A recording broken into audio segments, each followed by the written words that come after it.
Hola, ¿qué tal amigos? Mi nombre es Yamil y ella es mi esposa japonesa. Hola. Ya que yo soy mexicano, ella es japonesa y aunque yo lleve 10 años en Japón, siguen habiendo retos, ya sea sobre el idioma, sobre el afecto y sobre ciertas cositas que el día de hoy mi esposa me va a platicar a mí que no le gustó o que ha batallado al haberse casado con un mexicano. Mucho ojo, el video de hoy va a ser totalmente en japonés, ya que quiero que mi esposa se desglose y nos platique bien todo. Y como apenas está estudiando español, quiero que no tengamos problemas de comunicación en este video. ¡Vamos a darle!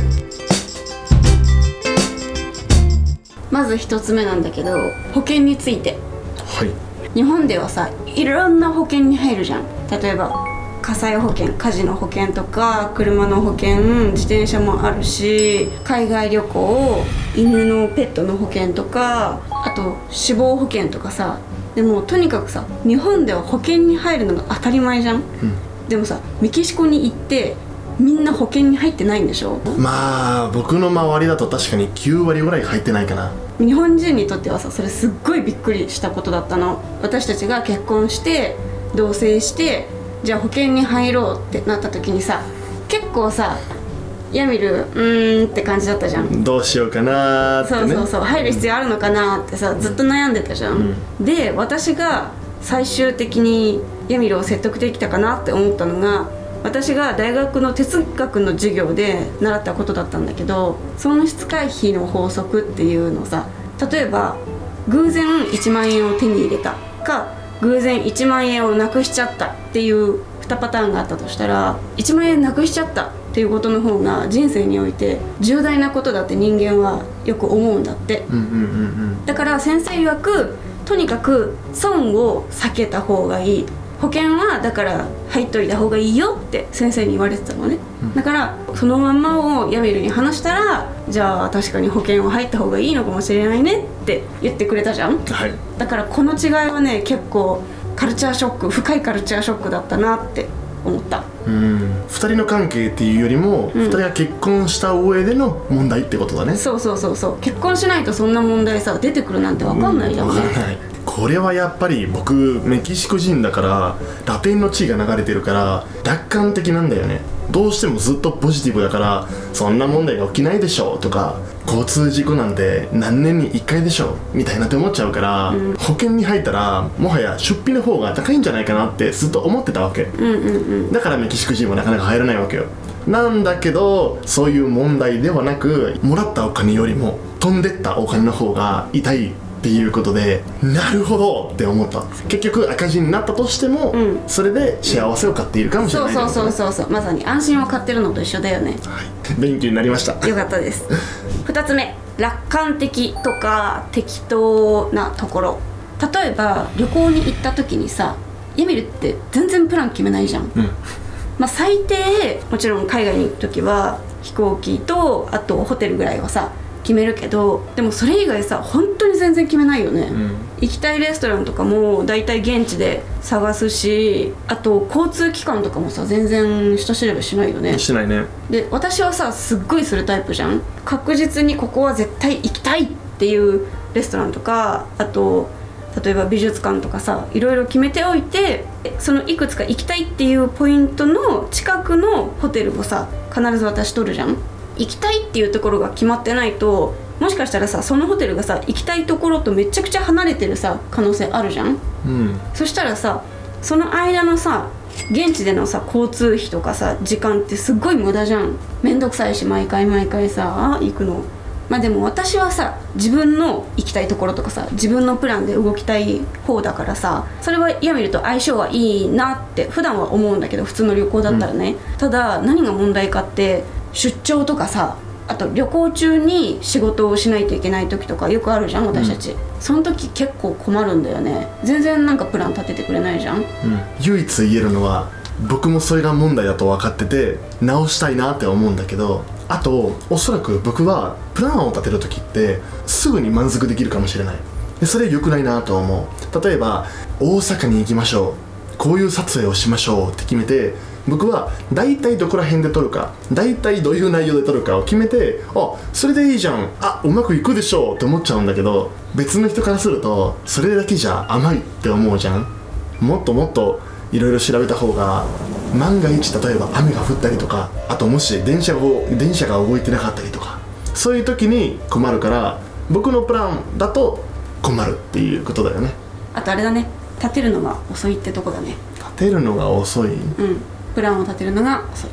3つ目、調べない。例えばさ、使ったことがない食材とかってさ、どういう風に料理すればいいかわからないじゃん、でそれが手元に来たら私必ず調べて、とりあえず使ってみるの、腐る前に、なんだけどさ、前さ一回さヤミルがさわからないから使えなかったって言ってさ、腐る直前までさ放置してたやつあったじゃん、あれとかさ、なんでって私にとってはなるの。使ってみればいいじゃん、調べればすぐに分かるじゃんってなるの、でもなんかさ、メキシコに行ってさ分かったことなんだけど、メキシコにさヤミル行くとさ、ママが必ずいるじゃん、でとりあえずさ分からないことがあれば何でもママに聞くじゃん、でもしママが分からなかったとするじゃん。でそうするとヤミルが私に分からないみたいって言うじゃん、でそれを受けて私がじゃあ調べなよって言ったらヤミルが初めて調べるじゃん、っていうこのくだりが何回かあったから、あ、ヤミルの中ではママイコール百科事典なんだなって分かったそうだから調べないんだよ、ママに聞けば全部分かるから。ここで唯一言えるのは、僕メキシコを出たのはだいたい17、18歳の時だったから、まだ子供じゃんどっちかというと、まだ完全にもう母に依存している時期っていうか、その時までずっとご飯作ってもらってたし、学生だったから。でその時に母から離れて、で僕は日本で一人で生活することになって何年も経って、それでメキシコに帰ると頭がスイッチしちゃうわけ。母がいないと困るっていうスイッチになってしまってるから、何か分からないってなるとやっぱすぐに母にお願いするっていう頭になってるんじゃないかなと思って。なかなか日本人からすると理解しがたいかもしれないけど、なかなか家族に会えないからさ、ママに会うと頼りたくなるみたいなさ、そういうのもあるんだろうね。無意識にかもしれない。4点目を始める前に、ここでとっても気になったことがあるんだけど、前にこの動画を撮ったじゃん、逆バージョンだけど、僕は日本人と結婚してどんなことが嫌いなのか、どんなことが大変だったのかについて話したんだけど、その時に僕が取り上げたのは夫婦、人間としての問題。例えばあんまり僕は甘えられないとか、あと愛情表現が薄いとか、寂しくなって嫌とかっていう問題になってるんだけど、でもあなた日本人からすると人間性っていうよりも一緒に生活してて何かを決めないといけない時に生じる問題っていう方が何か多いんじゃないかなって思う。例えば保険を決める、プランを立てる、何かを調べる。もちろん僕もそれに関してはいくつか気になったことは今まであったんだけど、それよりやっぱり家族っていう関係についての問題の方が優先順上だったんじゃないかなと思った。なるほどね。でもこれにも理由があると思うんだけど、メキシコ人はもともと家族をとっても大事にする文化があるので、だからそれがうまくいけば他は大丈夫って思ってしまうわけよ。なるほどね。なんかさ、ヤミルとさ一緒に暮らしてみてすっごい思ったんだけど、ヤミルってちっちゃい頃から愛とかさ、夫婦仲とかそういうことを本気でいろいろ考えてたんだなって思った、私は逆にさ、そういうことを本気で考えたことってほとんどなかったんだよね、なんか大切なことから抜けてた、むしろ、だからなんかそれはすごく新鮮だった。でなんかさ、やっぱり確かに考えないといけないことなんだなって思ったよ、ヤミルと暮らしてから。でもやっぱり私はそういう考え方がさ抜けてないから、こういう風な動画を撮ってもこういう話題がやっぱりメインで来るのかもしれないね、まああとはさ、ヤミルに先に撮られちゃったっていうのはあるけどそうかもしれないね。そうただびっくりしたよ、動画始まった時に保険ですそこ確かにって思って、普段もっと大きな問題あると思うよ。面白いね。普段考えてることは全然違うんだね。そう、全然違う、本当に違う。それがすごい面白かった、次4つ目、ナビをしてくれないまたそこしないじゃん。しないんだけど、やっぱりどうしても僕にとって小さな問題だなって思う。小さくない小さいっていうのは一番大きな問題だね。そう、小さいって思ってしまうところが大きな問題。大きな問題。いや、それは間違いない。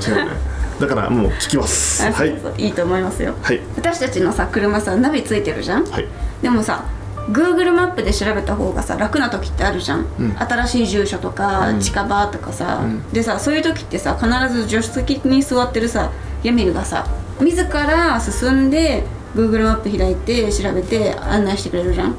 自らね、はい、でさ自ら手でずっと持ってここはこうだよってさ言い始めてくれるじゃん、っていうことは目的地までそれをやってくれるって私は思うんだよね、なんだけどなぜか途中でさヤミルってさほぼ 90% ぐらいの確率でさ途中でさ放棄しちゃうじゃんナビをはい、放棄する理由はおしゃべりに夢中になっちゃうからなんだよね、楽しいじゃんお話しして。ごめんなさい言い訳ちょっと甘かった。ヤミルがそろそろ集中力切れてるなとかさ携帯全然見てないなって横目でわかるじゃん、だからその時にはさあと何個目とかさあと何百メートル進めばいいのとかさ、聞くじゃんちょこちょこ、でそれで最近はもう私は迷うのをさナビから外れちゃうのをさ回避してるんだけど自分でね、なんだけどさ不思議なのがさできないって分かってるのにさなんで自分からいつもやろうとするのでさむしろ私がさじゃあもう携帯置いといてそっちの方が分かりやすいからって言うとさ不機嫌になるじゃん、どうして役に立ちたいじゃん。で毎回よし今回こそやりますって言ってるんだけどそれが毎回できない、毎回失敗している。でも僕は諦めたくなくて何度もトライしてるわけ。最近さあれじゃない、そうやって助立ちしちゃってるからさヤミルがさ成功体験踏んじゃってるのかもしれないよね。違うとは思うよ。逆に聞くんだけど、プライドがあるよね。僕は最初から調べようと思ってるのに道わかるナビいるって聞いたら大丈夫で途中であれちょっと違うかもしれないと思ってちょっと調べようかって言ったらお願いって言って調べると完全逆方向走っているっていうことが今まで何度もあったっていう。なぜ逆にプライドがあるのっていう。いや待って、質問で返しちゃいけないそらそうとしてるすいませんでした。5つ目、気温と洋服が合ってないそう、はい、もう問題小さいって言わないからとりあえずは聞きます。話を聞く前に、僕先に聞きたいんだけど、それは僕の問題じゃん、それで困ることはある？暑いのは僕じゃん、なんでそれがそんなに大きな問題なのかすっごい気になる。もうさ見ててイライラ、いろいろあるよイライラする？見ててイライラする？見ててイライラするっていうのと、あと汗かくじゃん、洋服が合ってないと汗かく、でその汗をかくっていうことは寝具にも汗が染み込むし洋服にも汗が染み込むし洗濯が大変になるっていうのと、あと寝具はなかなか洗えないからで買い替えないといけないからさお金もかかるじゃんその分、あともう一つあるよ、あと日本人としてはほら季節感さ、こう気になっちゃうじゃん、だからなんかそれを見ててもちょっとこう気持ちが悪い、それは多分一生わからないと思うんだけど、何度も聞いたことあるから、なるほどなって思う、今も言ったけどさヤミルってもうさほんともうすごい汗かくじゃん、暑いと汗かくでしょ、で汗かくと寒くなるでしょ、でそれ寝てる間にそれが起こると寒くなって厚着しようって思っちゃうのはまあ100歩譲ってわかるんだけど、真夏にさなんでモコモコのパジャマ着るのってすっごいなんかもうねってなる。だってそれに関して質問します。なぜ真冬にアイスを食べるの日本人は？だって部屋高いから。そう一緒じゃん。部屋が冷たくて涼しいって思ったところでまた毛布かける最高って思う。逆パターンじゃん。いやそれだけだよ。分かった私がそれをするんだったらいいんだよ。ヤミル汗かいてんの、モコモコを着ることで余計に汗かいてんので余計に寒くなってもう悪循環なの。わかる？だからそこで例えば速乾性のさパジャマをさ買ってさそれを着るとかさ、あと夏用のさブランケットをさ、ちゃんと羽織って寝るとかさ、いろいろ工夫はできるじゃん、何が嫌かって私の足にそのモコモコが触れることでさえも私は嫌なの。なんかもうさ、なんで夏にモコモコに触れないといけないのってなるじゃん、なんかモコモコって言ってるから多分聞いてるみんなものすごいなんかもうロシアで着てそうな服をみんな想像してると思うからそんなことないよ。いやいやいや、モコモコ着てたじゃん。私がもうさ、もう毎日毎日言ってさ、やっとさ折れたけどさ、ちょっと厚めの服ね。いや真冬に着るやつだよあれはい、これで5つの問題でした。ただやっぱり僕はなかなか思いつかない問題だったなって思った。普段全然違うことを考えているからどちらかというと愛情に関しての問題が多いかなって思うんだけど、まさか保険とかまあ笑ってはいけないよ。やっぱりあなたにとってそれぐらい大きな問題でもやっぱり一番大事なのはお互いはどんな違う考え方を持っててもお互いを尊重したい気持ちとか、お互いの問題をしっかり聞きたいって思う心があると何でも大丈夫、何でも乗り越えられるんじゃないかなって思う。そうだね。だから僕みたいにそれが問題っていうのは一番ダメ